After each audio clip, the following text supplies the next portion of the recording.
한국은행에서 연내 금리 인상 가능성을 시사하는 발언이 나왔습니다. 오늘 차트로 보는 증시 전망에서는 증권부 지수희 기자와 함께 더 자세한 소식 살펴보겠습니다.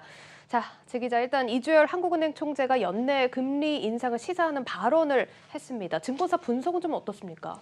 네, 앞서 리포트에서 보셨듯이 금리가 당장 올라가면 좀 우려되는 부분이 있기는 합니다. 하지만 결론부터 말씀드리자면 이 증권가에서는 단시간 증시에 대해서 좀 충격이 있지는 않을 것이다라고 분석을 하고 있습니다. 네. 오늘 한은 총재 발언에 대한 평가를 한번 들어보시겠습니다. 당연히 인상할 거다라는 식으로 인식하고 있는 단계는 아닌 것 같고요. 글로벌 통화 정책하고의 어떤 보조도 중요한데 계속해서 FRB나 ECB가 완화 정책을 좀 고수하려고 하는 그런 부분들이 좀 있어서 또 아직까지는 금리 문제는 조금 너무 이렇게 본격적으로 시장을 압박하는 단계는 아니다. 일단 본격적으로 시장을 압박하는 단계가 아니다. 좀 정리를 해보면 증시에 충격을 줄 만한 발언은 아니었다. 이렇게 정리를 해볼 수가 있겠습니다. 자, 인터뷰에서도 나왔듯이 사실 각국의 통화 정책을 하는 중앙은행들이 아직은 조금 더 지켜보자라는 입장이 계속해서 나오고 있습니다. 이런 입장인 만큼 한국은행도 여기에 보조를 좀 맞춰줘야 하기 때문이겠죠. 네, 그렇습니다. 어제 열린 ECB 통화정책회의에서도 기준금리 0%로 동결을 했고요. 라가르드 총재도 이 통화 긴축은 시기상조다라는 얘기를 했습니다. 그리고 경제 회복을 뒷받침하기 위한 지원을 계속 이어가겠다라고 말했고요. 또 제롬 파월 연준 의장도 물가 상승은 일시적이다라고 하면서 완화적 통화 정책을 계속 이어가겠다라고 말했습니다. 증권가에서는 역시 한국은행도 이 증권가의 글로벌 중앙은행과의 보조를 좀 맞춰 나갈 것으로 예상을 하고 있습니다. 그런데 사실 궁금한 게 이렇게 각국 중앙은행들이 관련 금리 인상 발언에 대해서 또 쉬지 않고 계속해서 나오는 모습도 포착이 되거든요. 이건 왜 그런 겁니까?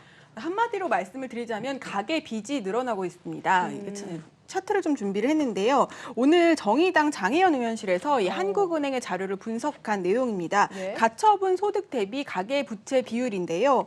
이 한국은행의 자료를 토대로 한 건데 사상 처음으로 200%를 넘어섰습니다. 벌어들인 것보다 빚이 2배 많다는 얘기입니다. 금리가 낮기 때문에 사람들이 빚을 내서 집을 사고 또 자산에 투자한 건데 금리가 오를 경우 타격이 크기 때문에 중앙은행이 계속해서 메시지를 내면서 관리를 하고 있다는 겁니다. 관련 인터뷰도 한번 들어보시겠습니다. 글로벌 금융위기 이후로 계속 부채가 쌓여왔는데 이게 한 해 경기가 반짝한다 그래가지고 해결될 수 있는 게 아니고 전 세계적으로는 민간이 졌던 부채를 정부가 다 메꾸면서 왔던 거거든요. 지금 여기서 이자율이 올라가면은 안 되기 때문에 지금 어느 나라 중앙은행도 그런 식의 스탠스를 취하기는 힘들어요. 한마디로 말해서 원론적인 얘기인 거고 당연하게 지금 하시는 말들이에요. 그러니까 우리 한국은행 총재도 그렇지만 인민은행도 그렇고 대부분의 이제 레버리지를 이용해서 빚을 내서 투자하는 부분들에 대해서는 계속 언급들을 하고 있잖아요. 한국은행 결정도 어마어마하게 쇼킹하고 그런 것만 아니면 저희 시장에는 큰 영향을 안 줘요. 금리가 일단 낮은 상황에서 발생하는 문제점들을 우려해서 이런 발언들은 지속해서 나오는 거다. 이런 얘기로 또 정리를 해볼 수가 있는데 일단 우리 증시에 큰 충격을 주는 발언은 아니라고 하니까 좀 안심이 되는 부분입니다. 그래서 그런지 오늘 우리 증시도 상승 마감을 지어줬는데 이번 주 증시 한번 짚어볼까요? 네, 이번 주 우리 증시 역사를 좀 새로 쓴 한 주였는데요. 예. 지난 월요일이죠. 코스피가 사상 최고치를 기록을 했습니다. 직전 최고치는 지난달 5월 10일에 있었던 3,259.3이었는데 한 달여 만에 다시 최고치를 경신하게 된 겁니다. 외국인이 순매도했지만 기관과 개인이 시장을 좀 끌어올리면서 상승 마감했습니다. 사실 외국인이 순매도 포지션을 계속 잡고 있는데도 사상 최고치가 가능했던 이유가 뭘까요? 네, 관련한 차트를 하나 또 준비를 했는데요. 지난 주말 발표된 미국의 비농업 부문 신규 고용입니다. 예. 지난 3월 91만 명까지 좀 늘어나면서 경기 예. 회복이 빨라질 것이다라는 분석들이 있어 왔는데 그 이후에 26만 명까지 떨어졌습니다. 그리고 지난 주말에 발표된 5월의 자료 같은 경우에는 56만 명 증가에 그쳤는데요. 예. 당시 시장 예상치는 67만 1,000명이었는데 크게 밑도는 수준이 나오면서 미 연준의 긴축 우려가 좀 완화됐습니다. 이때 뉴욕 증시가 일제히 상승하면서 우리 증시도 최고가를 경신할 수 있었던 겁니다. 예, 그렇습니다. 간밤에는 이제 미국 뉴욕 증시가 S&P 500 지수를 중심으로 또 사상 최고치를 경신하면서 마무리가 됐는데 우리 증시도 이런 훈풍을 계속해서 받아주는 모습입니다. 자, 그럼 이번 주 주목받았던 업종이나 개별 종목 종목들도 한번 살펴볼까요? 네, 일단 백신 접종이 늘어나고 또 이번 주에 여름 휴가 해외로 갈 수 있을 것이다라는 전망이 나오면서 관련주가 좀 상승을 했는데요. 특히 대한항공이나 제주항공 같은 항공주가 상승세를 이어갔고요. 여행주 중에서는 하나투어가 상승세를 이어갔지만 모두투어나 노랑풍선의 경우에는 지난주 상승폭은 좀 일부 반납을 했습니다. 또 이런 가운데 지난주에 급등했던 종목들은 조금 조정을 받는 모습이었는데요. 한미 정상회담 이후에 두슬라라고 불리면서 지난주 42%까지 올랐던 두산중공업이 이번에는 하락했습니다.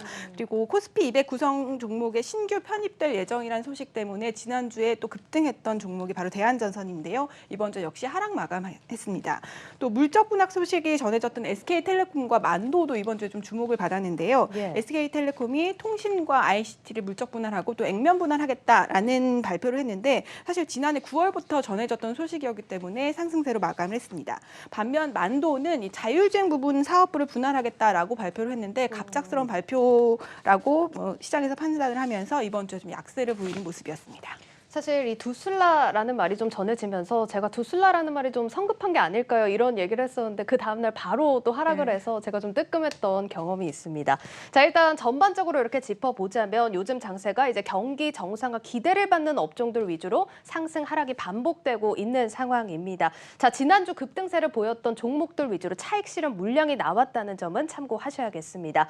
자, 그러면 이어서 다음 주 주요 일정도 한번 살펴보죠. 네, 다음 주에는 미국과 중국의 실물 지표들이 좀 발표가 됩니다. 15일에 미국의 생산자 물가지수 그리고 소매 판매, 산업 생산 등이 발표가 되고요. 당장 금리 인상으로 이어지지는 않겠지만 경제 회복이 지속적으로 이어지는지 지표들의 변화는 좀 살펴봐야 합니다. 또 이날부터 16일까지 이틀간 미국 연준의 통화정책회의가 열리고요. 중국의 산업 생산과 소매 판매 등 실물 지표 발표도 예정돼 있습니다.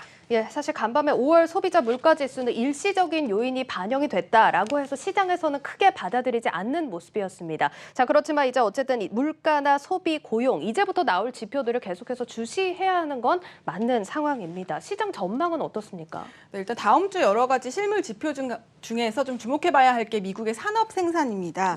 코로나 이후에 계속 마이너스를 유지하다가요. 지난 3월에 겨우 플러스로 좀 돌아섰는데 4월에는 두 자릿수까지 올라갔습니다. 16.4%로 회복을 했는데 5월에도 수치가 좀 잘 나올 것으로 예상이 되고 있습니다. 5월에도 수치가 잘 나오면 경기 회복세가 또 강하다고 판단할 수 있겠고요. 또 미국의 소비도 급격하게 늘어나고 있습니다. 3월 이후 가파르게 상승한 것을 좀 확인하실 수 있는데요. 지난 4월에는 51%나 상승을 했습니다.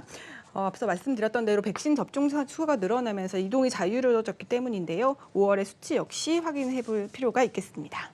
어쨌든 이런 수치들을 바탕으로 이제 다음 주 FMC 회의가 또 본격적으로 진행이 됩니다. 사실 이런 상황인 가운데 연준에서 이젠 테이퍼링 논의가 좀 나올 수 있다 이런 시각들도 있죠. 네, 그런 말들이 계속 나오고 있습니다. 옐런 장관이 지난 주말 G7 회의에서 나온 발언을 좀 살펴보면요. 금리 인상 관련 발언을 했는데 경기가 과열하지 않게 금리가 다소 올라야 할지 모른다라고 얘기를 했던 지난 5월에 시장에 충격을 줬던 발언에 비해서 좀 수위가 높은 발언을 또 했습니다. 다음 화면을 좀 보시겠는데요. 다음 화면 살펴보죠. 네, 금리가 약간 더 올라도 미국 사회와 패드 관점에서는 실질적으로 플러스가 될 것이다. 좀 더 수위가 높은 발언을 했습니다. 때문에 테이퍼링과 관련한 다음 주 FOMC 이후 나오는 이야기들을 좀 주목을 해봐야 하고요. 또 FOMC를 앞두고 연준 위원들이 발언을 삼가하는 블랙아웃이 다음 주까지 좀 이어질 것으로 보여서 다음 주는 좀 방향을 잡지 못하는 증시가 될 것이라는 증권가의 전망이 많습니다. 시장에서 이런 경제 지표들을 해석하는 데 있어서 좀 혼란을 겪고 있는 것 같습니다. 어쨌든 미국과 중국의 소매 그리고 생산 또 판매 지수까지 발표가 되는 만큼 철저하게 살피셔야겠습니다. 증권부 지수희 기자와 함께했습니다.